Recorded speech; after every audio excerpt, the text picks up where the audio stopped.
Si has hecho clic porque quieres entender por qué la muerte de Omar Torrijos sigue generando dudas décadas después, y como un supuesto accidente aéreo pudo cambiar el rumbo de un país entero, este vídeo va a llevarte exactamente a ese punto. Porque Omar Torrijos no murió siendo un político más. Murió siendo una figura incómoda. En el momento de su muerte, Torrijos era el hombre fuerte de Panamá. No gobernaba desde una presidencia tradicional ni desde un cargo ceremonial. Gobernaba desde el control real del poder. Desde la influencia directa sobre las decisiones clave del país. Desde una posición que combinaba liderazgo militar, legitimidad popular y proyección internacional. Eso lo convertía en alguien difícil de clasificar. Y más difícil aún de neutralizar políticamente. Torrijos había construido su figura en un contexto regional marcado por dictaduras, intervenciones extranjeras y gobiernos alineados a intereses externos. Pero su caso era distinto. No se presentaba como un simple hombre fuerte. Se presentaba como un nacionalista pragmático. Su discurso giraba en torno a la soberanía, la dignidad nacional y la necesidad de que Panamá dejara de ser un territorio subordinado a decisiones ajenas. Esa postura lo llevó a enfrentarse, directa o indirectamente, con intereses muy poderosos. El episodio que definió su legado fue claro: los Tratados Torrijos-Carter. Acuerdos que establecieron la devolución progresiva del Canal de Panamá a manos panameñas. Un logro histórico que alteró décadas de dominio extranjero sobre una de las infraestructuras más estratégicas del planeta. Ese logro no fue gratuito. Negociar el control del canal significó enfrentarse a resistencias internas y externas. Significó desafiar inercias geopolíticas profundamente arraigadas. Significó colocarse en el centro de una tensión internacional que iba mucho más allá de Panamá. A partir de ese momento, Torrijos dejó de ser solo un líder nacional. Se convirtió en un actor regional con peso propio.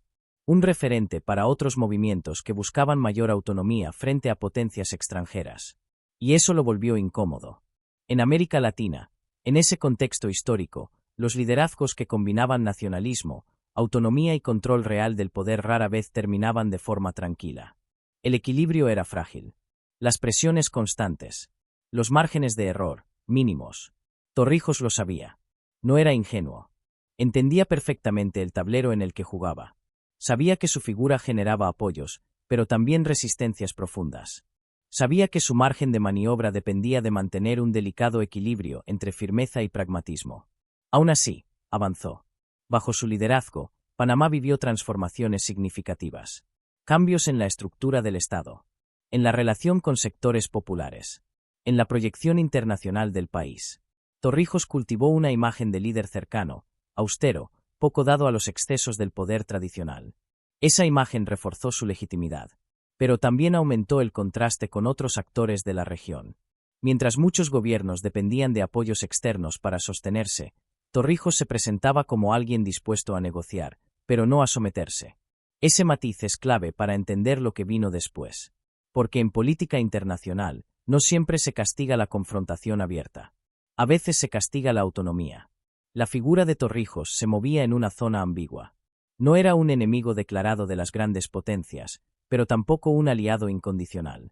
No seguía un libreto predecible. Y eso, para ciertos intereses, es más peligroso que la oposición frontal. En los años previos a su muerte, Torrijos seguía siendo una figura central. No había señales claras de retirada. No había un relevo político consolidado. Su liderazgo seguía siendo el eje del sistema político panameño. Eso hacía que su desaparición, si ocurría, tuviera consecuencias enormes. Y ocurrió.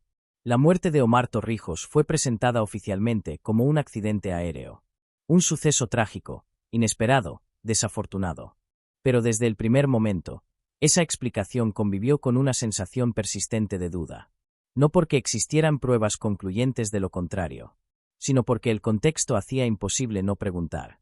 Un líder en la cima de su poder. En un momento político clave. Con intereses nacionales e internacionales en juego. Y una muerte repentina. La historia demuestra que, en esos casos, las versiones simples rara vez satisfacen a la opinión pública. Y en el caso de Torrijos, las dudas no tardaron en aparecer. Pero antes de llegar al accidente, es necesario entender qué tensiones rodeaban a Torrijos, qué enemigos había acumulado y por qué su figura resultaba tan incómoda para tantos actores distintos. Porque ningún accidente ocurre en el vacío. En el siguiente bloque vamos a profundizar en el contexto político nacional e internacional, las presiones que rodeaban a Torrijos y por qué su liderazgo se encontraba en una posición tan delicada en los meses previos a su muerte. Porque las dudas no nacen del hecho en sí. Nacen del entorno que lo rodea. En los meses previos a la muerte de Omar Torrijos, el contexto que lo rodeaba era cualquier cosa menos estable. Aunque públicamente Panamá proyectaba una imagen de avance y soberanía recuperada, por debajo se movían tensiones profundas, tanto internas como externas. Los tratados del canal habían colocado a Torrijos en una posición histórica, pero también lo habían convertido en un punto de fricción permanente. Recuperar el control del Canal de Panamá no fue solo una victoria diplomática, fue un desafío directo a intereses estratégicos que llevaban décadas asentados en la región. El canal no era solo una vía de tránsito. Era poder, influencia, capacidad de control económico y militar. Y Torrijos había sido el hombre que logró renegociar ese control. Ese logro lo elevó, y lo aisló. En el plano internacional, Torrijos mantenía relaciones complejas. Dialogaba con distintas corrientes ideológicas. No se alineaba de forma automática. Apoyaba procesos de autodeterminación en la región, pero evitaba convertirse en un líder revolucionario clásico. Esa ambigüedad estratégica le daba margen, pero también generaba desconfianza. Para algunos actores externos, Torrijos era un socio incómodo. No porque fuera hostil, sino porque no era completamente predecible. No seguía un guión fijo. Y en geopolítica, la imprevisibilidad es un problema. En el plano interno, la situación tampoco era sencilla. Torrijos concentraba poder real, pero ese poder no estaba exento de tensiones. Existían sectores que apoyaban su liderazgo con convicción, y otros que lo toleraban por conveniencia. Como ocurre en casi todos los regímenes personalistas, la estabilidad dependía en gran medida de su presencia. No había un sucesor claro. No había una estructura capaz de funcionar igual sin él. Eso convertía a Torrijos en un punto crítico del sistema. Su continuidad garantizaba equilibrio. Su ausencia abría un vacío difícil de llenar. En los círculos de poder, esa realidad no pasaba desapercibida. Además, Torrijos había mostrado señales de querer seguir avanzando en transformaciones internas. Reformas sociales. Cambios en la relación entre el Estado y distintos sectores. Nada radical en términos ideológicos, pero sí significativo en términos de redistribución de poder. Cada movimiento de ese tipo generaba nuevas resistencias. No todos los conflictos eran visibles. Muchos se desarrollaban en negociaciones privadas, en presiones indirectas, en advertencias veladas. Torrijos sabía moverse en ese terreno, pero también sabía que el margen de maniobra se estrechaba con el tiempo. El contexto regional tampoco ayudaba. América Latina atravesaba una etapa marcada por golpes de Estado, dictaduras, intervenciones encubiertas y luchas de influencia. Los liderazgos autónomos eran observados con atención y con sospecha. En ese escenario, la figura de Torrijos destacaba por su singularidad. No encajaba del todo en ninguna categoría. No era un revolucionario armado ni un aliado dócil. Era un negociador fuerte con agenda propia. Ese perfil suele generar enemigos silenciosos. No enemigos declarados, sino actores que prefieren esperar, que no confrontan de frente, que observan, que calculan, y que actúan cuando las condiciones son favorables. Es imposible afirmar quiénes veían a Torrijos como un obstáculo definitivo. Pero es innegable que su desaparición alteró equilibrios de forma inmediata. Y ese dato, por sí solo, alimentó las dudas. En los días previos a su muerte, no había indicios públicos de un retiro inminente. No había un anuncio de transición. No había una señal clara de cierre de ciclo. Torrijos seguía siendo el centro del tablero. Eso es clave. Cuando un líder muere en pleno ejercicio del poder, sin una transición preparada, las preguntas se multiplican. Y cuando esa muerte ocurre en circunstancias poco claras, esas preguntas se vuelven persistentes. El avión en el que viajaba Torrijos no era solo un medio de transporte. Era, simbólicamente, el vehículo de un sistema que dependía de su presencia. Y cuando ese avión cayó, no solo cayó un hombre. Cayó una estructura. La versión oficial habló de un accidente, de condiciones adversas, de un fallo fatal.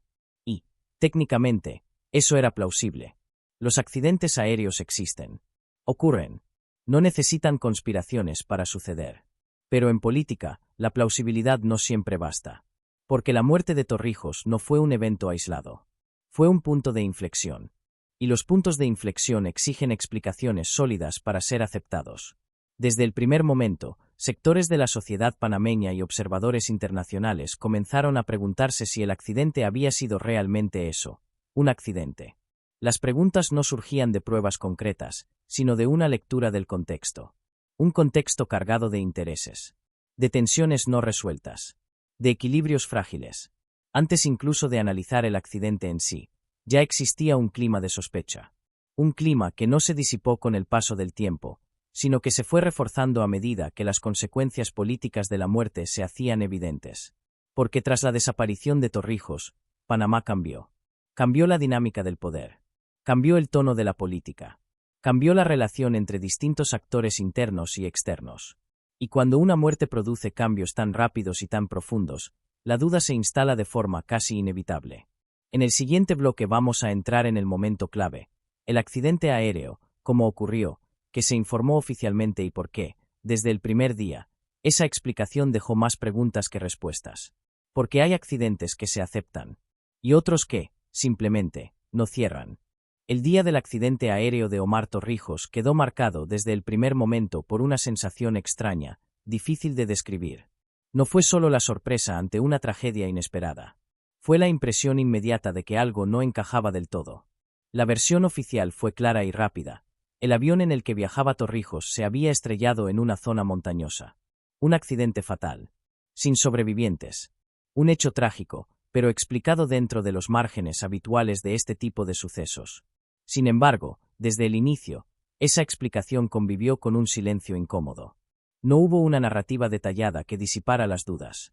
No hubo una reconstrucción minuciosa que permitiera entender exactamente qué había ocurrido en los últimos minutos del vuelo. La información fue fragmentaria, escueta, técnica en apariencia, pero pobre en contexto. Y cuando la información es escasa, las preguntas crecen. El accidente ocurrió en una zona de difícil acceso. Eso complicó las tareas inmediatas de rescate e investigación. Las condiciones del terreno, la geografía y el aislamiento se convirtieron en factores que limitaron la recolección de pruebas y el análisis independiente. Ese detalle es importante. Porque en los accidentes aéreos, la reconstrucción precisa de los hechos depende en gran medida de la calidad y la cantidad de información disponible. Y en este caso, esa información fue limitada desde el principio. Se habló de fallos técnicos, de condiciones climáticas adversas, de errores humanos. Todas explicaciones posibles, todas plausibles, pero ninguna fue desarrollada con la profundidad necesaria para cerrar el caso de manera convincente. El avión no era una aeronave improvisada. No se trataba de un vuelo clandestino ni de una operación precaria. Torrijos viajaba con regularidad. Su entorno conocía los protocolos. Eso no eliminaba el riesgo, pero sí elevaba el estándar de explicación esperado. Aún así, ese estándar no se alcanzó. Las investigaciones oficiales se desarrollaron con rapidez, pero sin transparencia suficiente para disipar la sospecha. Los informes técnicos no fueron ampliamente discutidos ni sometidos a un escrutinio público detallado. Para muchos, el caso se cerró demasiado pronto. Y cuando un caso se cierra rápido, la duda permanece abierta. No se trató de una acusación directa. No hubo una prueba concreta que indicara sabotaje. Pero el contexto hacía que la hipótesis del simple accidente resultara insuficiente para una parte significativa de la opinión pública. Porque la muerte de Torrijos no era políticamente neutra. Su desaparición alteró de inmediato el equilibrio interno del poder panameño. Figuras que orbitaban alrededor de su liderazgo tuvieron que reorganizarse. Decisiones estratégicas quedaron en suspenso o cambiaron de dirección. El vacío se hizo evidente. Ese cambio inmediato reforzó la percepción de que la muerte no había sido un hecho menor. En el plano internacional, la reacción fue medida, pero atenta. Torrijos no era un líder marginal. Era un actor con peso. Su muerte fue observada con interés por gobiernos y organismos que entendían perfectamente lo que estaba en juego. Y, sin embargo, la investigación no trascendió esos márgenes. No hubo una comisión internacional amplia. No hubo una auditoría exhaustiva con participación externa que permitiera despejar dudas. El caso quedó en manos de estructuras que, para muchos, no ofrecían garantías de independencia total. Esa percepción, justa o no, alimentó la sospecha. Con el paso del tiempo, comenzaron a circular versiones alternativas. Algunas hablaban de sabotaje, otras de fallos inducidos, Otras depresiones que nunca salieron a la luz. Ninguna pudo probarse de forma concluyente. Pero ninguna pudo descartarse del todo. Y ese es el núcleo del problema. Cuando una explicación no logra cerrar todas las puertas, otras narrativas encuentran espacio. No porque sean verdaderas, sino porque el vacío lo permite. La muerte de Torrijos se convirtió, así, en un caso suspendido en la ambigüedad. Oficialmente resuelto. Socialmente inconcluso. El accidente no fue solo un hecho técnico. Fue un evento político. Y los eventos políticos exigen explicaciones que consideren no solo el cómo, sino el por qué y el para qué. En este caso, esas preguntas nunca encontraron una respuesta satisfactoria. La sensación generalizada fue que la verdad había sido administrada. No necesariamente ocultada de forma deliberada, pero sí limitada. Dosificada. Encapsulada en términos técnicos que no abordaban el contexto más amplio. Esa gestión de la información contribuyó a que el caso nunca se cerrara en la memoria colectiva. Años después, la figura de Torrijos seguía siendo evocada cada vez que se hablaba de soberanía, de autonomía y de liderazgo regional. Y su muerte seguía apareciendo como un punto oscuro, una interrupción abrupta de un proceso histórico. El accidente aéreo dejó una estela de preguntas que el tiempo no disipó. Al contrario, las consolidó. Porque cuando una muerte altera tanto el curso de los acontecimientos, la sociedad necesita una verdad sólida para aceptarla. Y en ausencia de esa verdad, la duda se convierte en parte del legado. En el siguiente bloque vamos a analizar las dudas concretas que quedaron abiertas, las inconsistencias señaladas a lo largo del tiempo y por qué, décadas después, la muerte de Omar Torrijos sigue siendo objeto de debate. Porque hay accidentes que se olvidan, y otros que se convierten en preguntas eternas. Con el paso de los años, las dudas en torno a la muerte de Omar Torrijos no solo no desaparecieron, sino que se estructuraron. Dejaron de ser simples sospechas emocionales para convertirse en preguntas concretas que nunca obtuvieron respuestas definitivas. Una de las primeras dudas tuvo que ver con la rapidez con la que se cerró el caso. En accidentes aéreos que involucran a figuras de enorme relevancia política, lo habitual es que las investigaciones se extiendan, se internacionalicen y se documenten con exhaustividad. En el caso de Torrijos, ese proceso fue breve y limitado.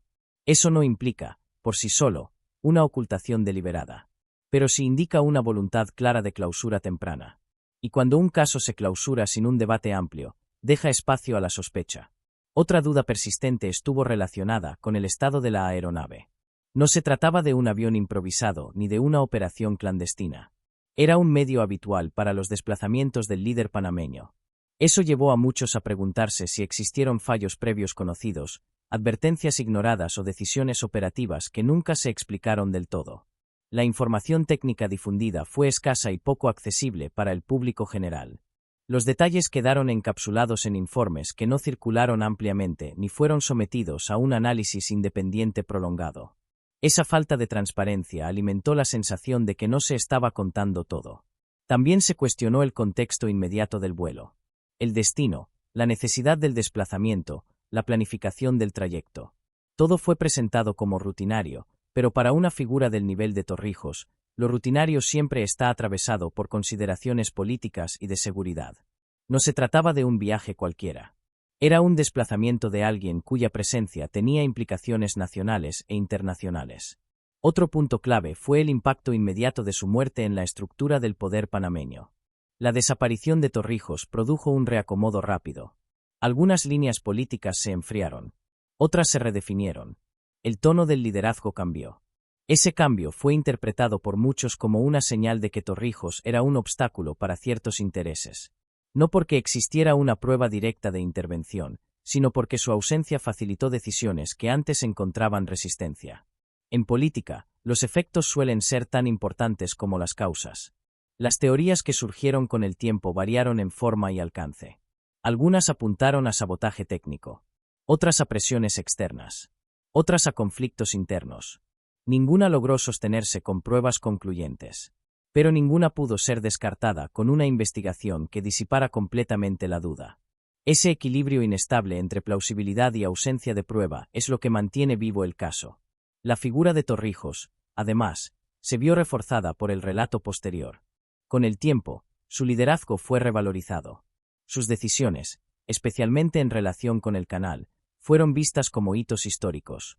Esa revalorización retroactiva hizo que su muerte pareciera aún más abrupta, más fuera de lugar. Cuanto más grande se vuelve la figura histórica, más difícil resulta aceptar una explicación simple para su desaparición. La comparación con otros líderes de la región que murieron en circunstancias dudosas alimentó aún más el imaginario colectivo. América Latina tiene una larga historia de muertes políticas envueltas en ambigüedad. El caso de Torrijos se inscribió en ese patrón, quisiera o no. No se trata de afirmar que todas esas muertes respondan a un mismo esquema. Se trata de reconocer que el contexto regional hace que las explicaciones oficiales sean recibidas con escepticismo. En el caso de Torrijos, ese escepticismo nunca fue desmontado. La ausencia de una comisión independiente amplia, la falta de divulgación exhaustiva de los informes técnicos y el cierre temprano del caso crearon una narrativa incompleta. No necesariamente falsa, pero sí insuficiente para cerrar la herida. Con los años, la duda se volvió parte del legado. No como una acusación permanente, sino como una pregunta abierta. Una pregunta que se reactiva cada vez que se habla de soberanía, de autonomía y de los costos de incomodar a intereses mayores. La muerte de Torrijos dejó una enseñanza amarga. En política, incluso los accidentes necesitan explicaciones que consideren el contexto. Y cuando ese contexto es ignorado, la verdad pierde fuerza. El debate sobre su muerte no se sostiene en pruebas ocultas reveladas décadas después. Se sostiene en la ausencia de una explicación integral. En la sensación de que se explicó el cómo, pero no el por qué. Y esa sensación no se disipa con el tiempo. Al contrario, se consolida. En el siguiente y último bloque vamos a cerrar esta historia analizando qué cambió en Panamá tras la muerte de Torrijos, cuál fue su legado real y por qué, más allá de las dudas, su figura sigue siendo central en la historia del país. Porque hay líderes que mueren.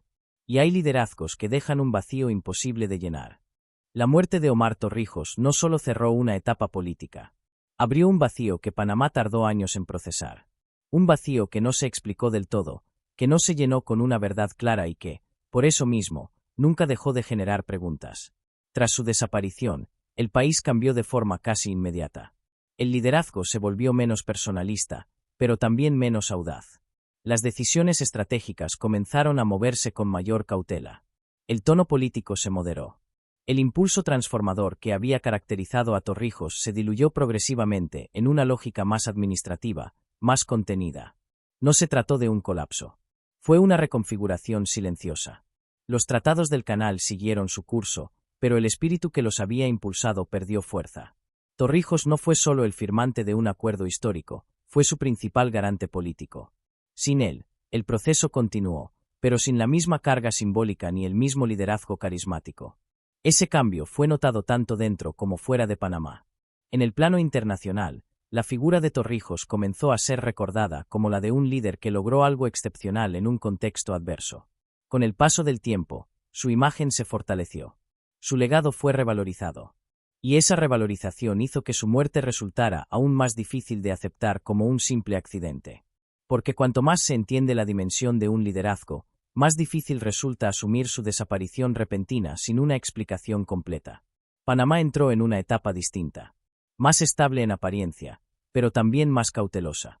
El país siguió avanzando, pero con una conciencia clara de los límites. La autonomía se mantuvo como objetivo, pero con menor confrontación. El pragmatismo sustituyó a la audacia.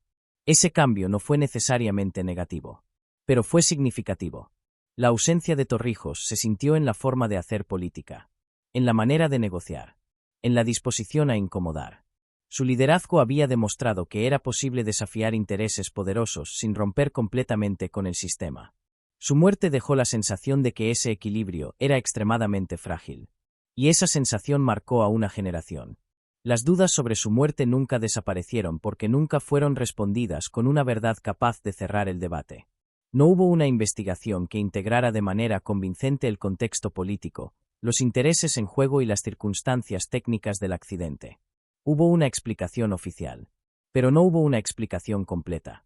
Eso no convierte automáticamente su muerte en un asesinato, pero sí la deja en una zona de ambigüedad que la historia no ha logrado despejar. Una zona donde conviven la plausibilidad técnica y la sospecha política. Esa ambigüedad es, en sí misma, parte del legado. Porque la muerte de Torrijos no solo dejó preguntas sobre lo ocurrido en ese vuelo. Dejó preguntas sobre el precio de la autonomía, sobre los límites del poder en países pequeños y sobre los riesgos de incomodar a actores más grandes. Su figura sigue siendo evocada cada vez que Panamá habla de soberanía, de dignidad nacional y de decisiones estratégicas. No como un mito intocable, sino como un referente concreto de lo que fue posible y de lo que se perdió. El accidente aéreo se convirtió en un punto de quiebre. No porque haya pruebas definitivas de algo más, sino porque su consecuencia fue demasiado grande para ser absorbida sin cuestionamiento. Hay muertes que se aceptan porque no alteran el curso de la historia. Y hay muertes que cambian demasiado como para ser explicadas solo con un informe técnico. La de Omar Torrijos pertenece a la segunda categoría. Su historia demuestra que, en política, la verdad no siempre depende solo de los hechos comprobables. También depende de la confianza. Y cuando esa confianza no se construye, la duda se convierte en memoria colectiva. Décadas después, Torrijos sigue siendo una figura incómoda. No por lo que hizo mal, sino por lo que hizo bien. Por haber demostrado que un país pequeño podía negociar de tú a tú. Por haber demostrado que la soberanía no era solo un discurso. Su muerte interrumpió ese camino. Y la falta de una explicación integral hizo que la interrupción se sintiera injusta, abrupta, inconclusa. Tal vez nunca sepamos con absoluta certeza qué ocurrió en aquel vuelo. Tal vez no exista una verdad única capaz de cerrar el caso definitivamente.